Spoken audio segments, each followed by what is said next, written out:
Hello everyone, glad to be back. Today is 7th of February, now it's 22:10 in the morning Moscow time. I'm Levan Gudadze and this is my first update for a day in which I'll share all the main news that are making headlines in Russian media outlets and Russian language pages on different internet platforms. There are quite a few very significant developments and news that I like to share with you for this moment.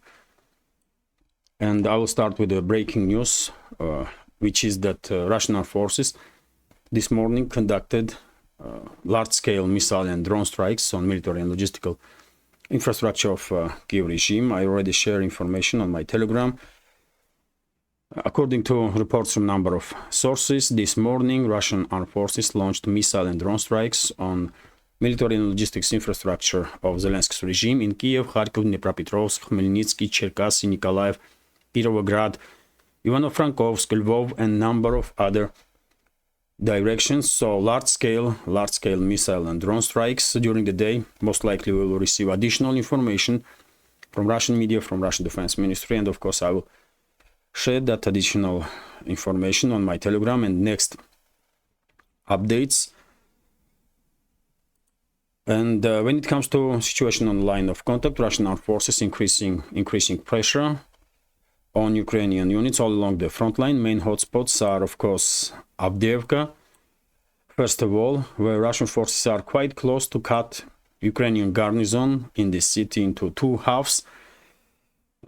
In upcoming days, maybe even today, we may receive information that Russian side reach this main supply and support line of Ukrainian armed forces in the southern eastern part of the city. Let's see how will situation develop, but according to military channels, extremely heavy clashes are taking place in Avdiivka right now, and as a result of significant increase of the pressure on Ukrainian units in upcoming days before end of this week, probably we should expect some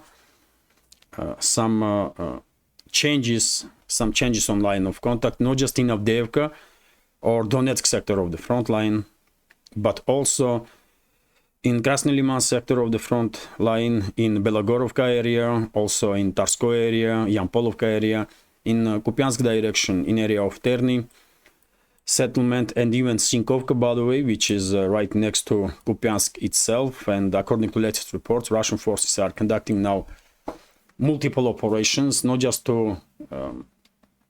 frontal assault, but also flanking operations around Sinkovka, and definitely we should expect some changes in that direction. When it comes to South Donetsk sector, also it is highly likely that we will see some sectoral level changes here in Novomikhalovka area, in between Novomikhalovka and Uglidar, and on Vremevsky salient. This morning I did share on my Telegram video of bombings of Ukrainian positions in the vicinity of Urozhaine village, which may be indicator that after airstrikes and artillery preparations, Russian armed forces may conduct some ground operations to establish control over the Urozhaine and Staromayorska, which is a settlement right next to it. And of course, it is possible that Russian armed forces will activate their operations in direction of Rabotina also, and maybe this settlement will become under Russian control this week. So some noticeable changes to be expected this week, at any day, any point on the line of contact. And of course, main hotspot is and will be Avdiivka, because battle for that city probably will last for quite a time. If you are interested in additional more detailed information about this local scale skirmishes, I recommend military channels. They are providing great volume of additional information, detailed information on that local scale skirmishes. I will continue with some other news now, although before I do so, let me notice, dear friends, that this small media project of mine, with several channels, several programs on YouTube, Rumble, Telegram, exists solely thanks to support of members of our community. This project entirely subscriber funded, and I will be immensely grateful if you will also consider to support this project and my work with small donations through PayPal, Buy Me Coffee, or by subscribing to my Patreon page. Of course, if you think this project is useful, informative, has some potential and deserves to exist in this field of news and political commentary, you can see all the links under this video in the description box or in the pinned comment. Now let's talk about some other news, and of course another breaking news, one may say, is that Tucker Carlson reveals his plans to interview Putin. Yesterday on my Telegram channel I share a video of from Tucker Carlson when he stated that interview with Putin is coming. His announcement, this short video that is only like 3 minutes long on X, formerly Twitter, already has about 50 million views, if I'm not mistaken. So interest is immense worldwide towards this interview, and well, I'm definitely gonna watch it. I'm interested also, and well, let's see today or tomorrow, but this interview probably will be aired. I guess Tucker Carlson already had a conversation with the president of Russian Federation, and during that speech in this short video, Tucker Carlson mentioned that despite the pressure from the this Russophobic army in the West, in the Western so-called elites and the media, and despite pressure from neolibs and everybody who is against Carlson making this interview, Elon Musk, owner of the Twitter or X, promised him that he will not block his channel. So Tucker Carlson will be able to share this video on not just on his own website, but also on the Twitter, on X. I guess in today or tomorrow that interview will be available for a world community. Let's see. RIA Novosti's report that well, Ukrainian media is confirming strikes and explosions in Kiev, Cherkasy, and number of other areas of Kiev-controlled territory. Yet again, large-scale Russian missile and drone strikes take place this morning, and most likely during the day we will receive additional video, photo materials about these strikes and additional information about targets, precise targets. And of course I will share all that additional news on my Telegram in next updates. Also interesting news, I did spoke about it yesterday in second update and during the live stream on Rumble, that Sweden's investigation into Nord Stream sabotage leads to nowhere, unsurprisingly.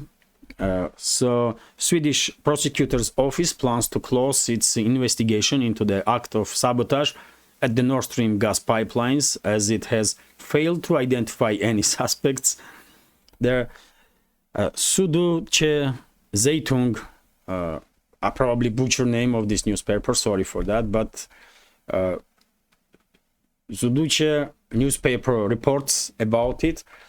Swedish prosecutor's office said earlier that it planned to announce its findings on the blast on the Nord Stream and Nord Stream 2 pipelines on the Wednesday. Well, let's see. Most likely they will just say that they find nothing and therefore they have to shut down investigation. No surprises, undoubtedly, and I guess Germany will do the same. Germany's prosecutor's office or whoever is conducting investigation in Germany, and all the other countries will follow, because of course they will not find nothing, because at least that's what they will say, because they're not going to blame US, isn't it? And at this point I don't think there is that many people in this world, on this planet, that don't know yet about revelations of world famous and award-winning US journalist Seymour Hersh, who said quite a time ago in one of his reportings that it was US behind these attacks on Nord Stream and Nord Stream 2 pipelines, and Norway was supporting US in some ways. So Norway was also involved, unsurprisingly. And by the way, guess which country had record profits from sales of gas in Europe. Norway, maybe. Check the statistics. I mean, you will see.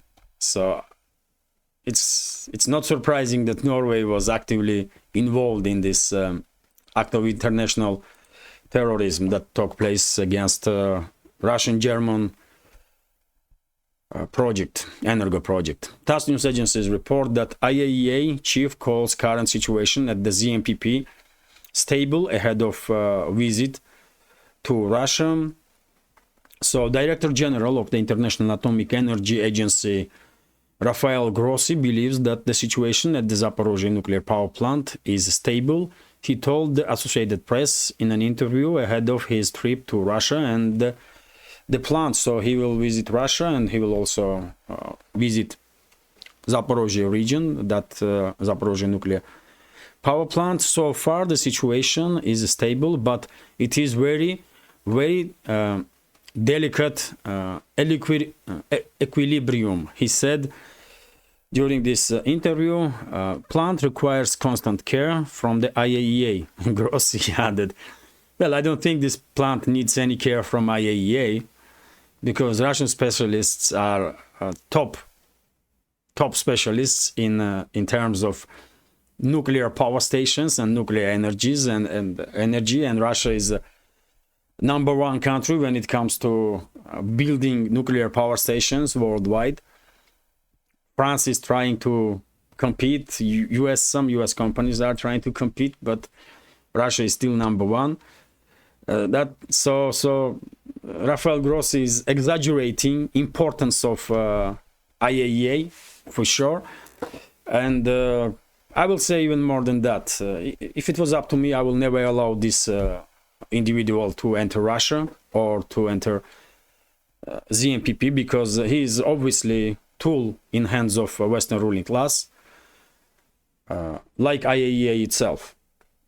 This organization cannot be trusted like any other so-called international organization that is under 100% control of the Western ruling class. Why Moscow continues to play these games with these so-called international organizations, I have no idea. But I would ban him to enter Russia forever, man, this individual. But anyway, let's continue. RT is reporting, and I remind you, dear friends, that when it comes to ZMPP, this person, formerly head of IAEA, never ever blamed Kiev regime for attacks on Zaporozhye nuclear power plant. Even after, by the way, Ukrainian officials, Budanov, head of Ukraine's military intelligence, officially said that they conducted several operations to recapture IAEA, to recapture the ZMPP, Zaporozhye nuclear power plant, and failed.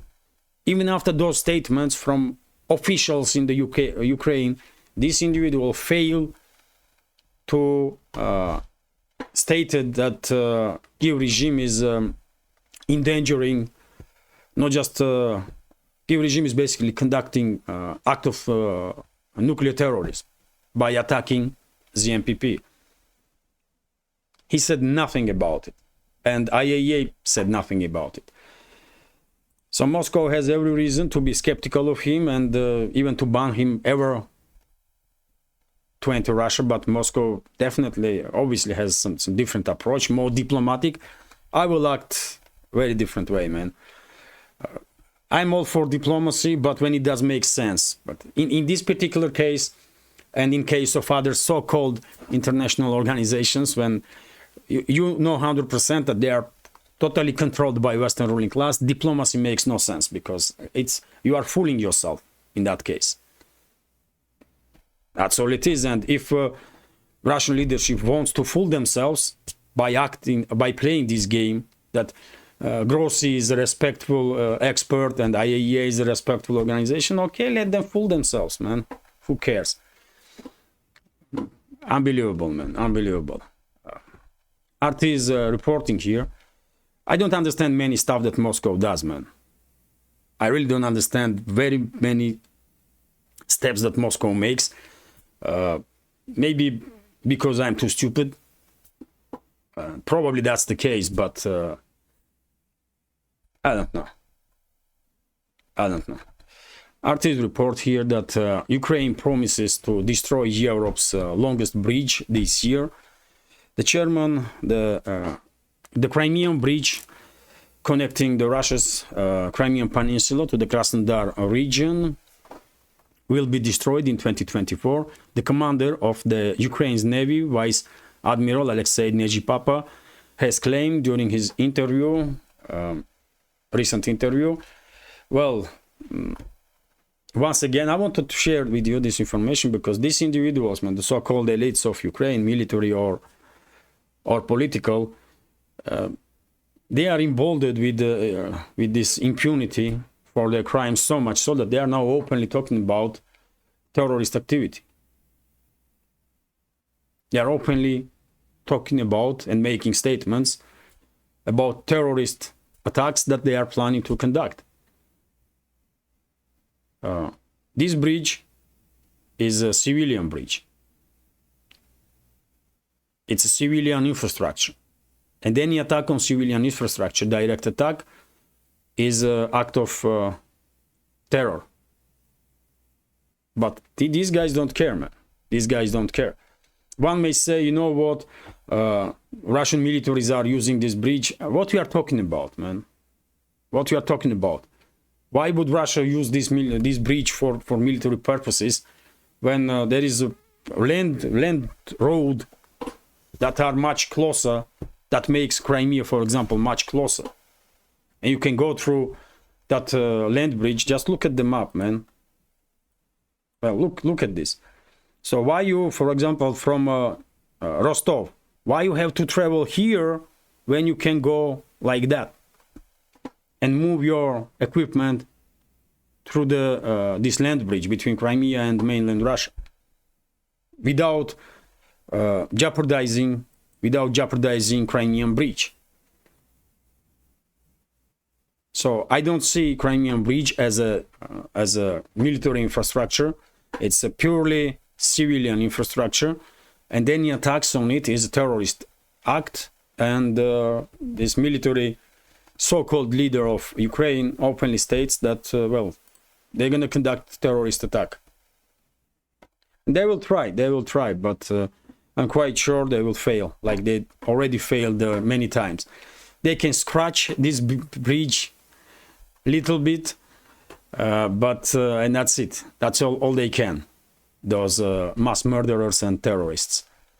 RIA Novosti's report that according to Russian foreign minister, Russia may consider to leave Arctic Council if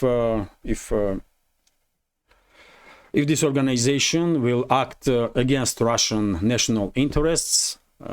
Well, I just spoke about influence of the Western so-called elites or collective or Western ruling class over these so-called international organizations, and well, Russian foreign ministry is absolutely correct. Leave this crap organization. Why you are there? Why you are spending your time by talking to this whoever is from enemy side in this Arctic Council? This council is operates under the orders of Western ruling class. So why you are playing these games with them? Just leave this organization and that's it. And do in Arctic whatever you think necessary to do. And if anybody is not happy, then let them, recommend them to drink cold water, ice water. That might help. And that's it, man. Russia don't have to explain anything to anybody in this world. That's it. And it is time to act as a superpower, because Russia is superpower, for God's sake. TASS news agencies report that, according to statement of press spokesman of Russian President Dmitry Peskov, Putin may conduct address to National Assembly before end of February. This is a traditional step that Putin does year-on-year basis for quite a long time now. And well, probably we will hear some important statements from Putin during that during that speech. Interesting what he has to say about future plans or direction that Russia is heading. RIA Novosti's report that Ecuador's government is beginning to realize that life is not sugar, and quite fast, by the way, after a Russian decision to ban imports of bananas from Ecuador and flowers and some other stuff, and for hundreds of millions of dollars, by the way. Russia was a major importer of bananas, for example, from Ecuador. Russia was buying this fruit for about $700 million, more than US.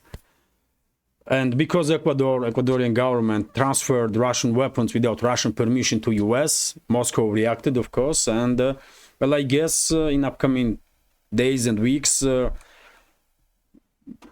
Russian state institutions will prohibit import of just about anything from Ecuador. And the Ecuadorian government is beginning to cry now that, they are providing all the necessary paperwork for Russia to make sure that all the goods from Ecuador are safe and secure and blah blah blah. No one cares, man. Ecuadorian government wanted to position this country as a hostile state towards Russia, as enemy of Russia. Okay, you want to be our enemy? Be our enemy, man. You're welcome. And just F off now. No one cares about you and your bananas, man. Or flowers, or pineapple, or whatever you are exporting, man. RT's report here that Argentina is about to move its embassy in Israel from Tel Aviv to Jerusalem. This was announced. This statement was announced while Javier Milei, this new president of Argentina, is visiting Israel. And well, not really surprising move from Argentina, from Argentina's current government, because Milei already made quite a number of times statements that he's in complete support of Netanyahu's government and their actions. So, well, okay, if they want to move their embassy, they can do it. It's their right. And by the way, some little detailed. I don't know what religion Javier Milei had previously. Maybe he was atheist, or maybe he was Catholic or Protestant or Muslim. I don't know. But he announced that he's planning to convert to Judaism, and maybe after this visit in Israel, he will become a first Jewish president of Argentina. Yet again, he's right. He can convert to any religion he wants, obviously. RT's report here that UK is bypassing its own ban on Russian oil. What a surprise. According to a study from BBC, by the way, Britain has brought over 700 million worth of petroleum products derived from sanctioned Russian oil since 2022. Well, of course, $700 million when we are talking about energy market, energy sales, oil sales, it's not really big deal. But still, I wanted to share this information to highlight that despite these statements, man, this constant anti-Russian statements and constant threats that from London included, that they're gonna ban this, they're gonna ban that, sanction this, sanction that. Well, look what they are doing, man. They are demanding from other countries to obey Western sanctions on Russia, while they are breaking these sanctions themselves. And UK is not alone, by the way. Number of other European states, of course, avoiding sanctions by buying Russian goods directly or indirectly through the third parties.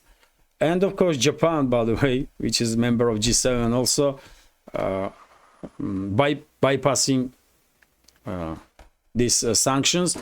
And for example, according to last reports that I see, Japan is buying Russian oil for some $70 for a barrel, while G7's price cap on Russian oil is $60. for a barrel. So, you know, how trustworthy they are, you tell me. Artists report here that EU is in no rush to seize Russian assets, according to European Union's economy commissioner, what is his name, Paolo Gentiloni. And well, according to him, they are not really in hurry to steal Russian money right now. Although already we did hear some statements from Belgium, from other countries, that they are working on legislation which will allow them to steal Russian assets and make it legal. So, well, at this point, this damage control from EU officials will not work for sure. Everybody understood that even freezing Russian assets was illegal, but everybody still understands that whatever the statements are coming from Brussels, this 300 billion of Russian frozen assets, from which 200 billion is jurisdiction of EU and about 100 billion in jurisdiction of Washington, those assets are stolen. It's only matter of formalization, and Russia will never see those assets again. We understand this here in Russia. The world understands this, and therefore, this damage control operation will not work from EU officials or from anybody from the West. And just look at this, by the way. They will steal this 300 billion now, but in the long run, I'm quite sure Western economies will lose 10 times more, 20 times more, because we will see huge outflow of assets from collective West, and the process is already started. And we will see immense decrease in investments in the Western states from the rest of the world. And this is an inevitable process, because everyone understood that this EU states or states of collective West can steal your investments whenever they want it, at any time. So your investments are no safe. Collective West states are no longer areas that investments can be considered safe, and therefore,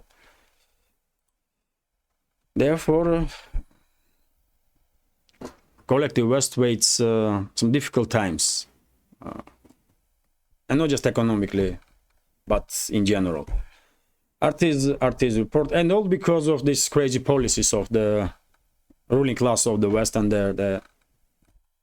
their puppets in the government of these Western states. But anyway, let's continue. Modi, Prime Minister of India, Narendra Modi, vows to make India world's third largest economy. He made this statement during his campaign. In fairly short time, parliamentary elections will take place in India, and Modi promised that during the reign of current ruling party, India will become a third world economy, and India's GDP will reach 5 trillion, which is a strong statement to make at one point, because currently India's GDP is 3.38 trillion, and India is the fifth economy in the world, but it is doable.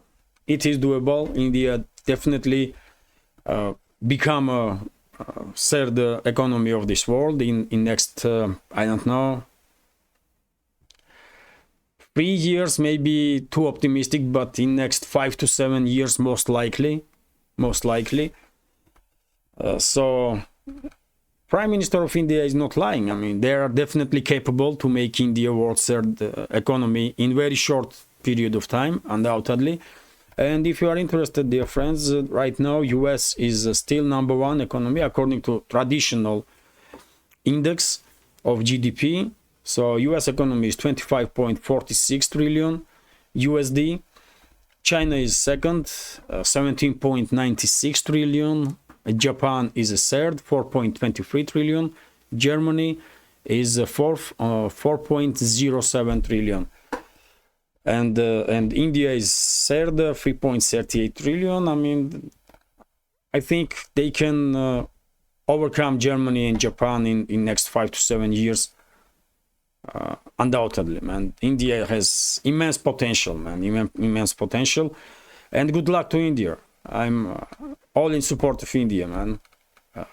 Stronger India is better for this world. I am 100% sure in this. It's better for Russia. And, well, I hope Moscow and New Delhi will maintain these good, working, friendly relationships for decades and decades to come. And this is it when it comes to today's first update. Hopefully, quite short video, by the way. Hopefully you will find this update interesting, informative, and if so, please click that like button. Leave some commentary just about any topic you like. More likes and comments probably will help me on both platforms, by the way, on Rumble and YouTube. Probably will help me and this project to reach wider audience. And for very same reason, if you can, please share links to my videos or channels with your friends on any of the platforms that you are active on. And if you think this project is interesting and useful and deserves to exist, please consider to support my work with small donations through PayPal, Buy Me a Coffee, or by subscribing to my Patreon page. You can see links under this video in the description box or in the pinned comment.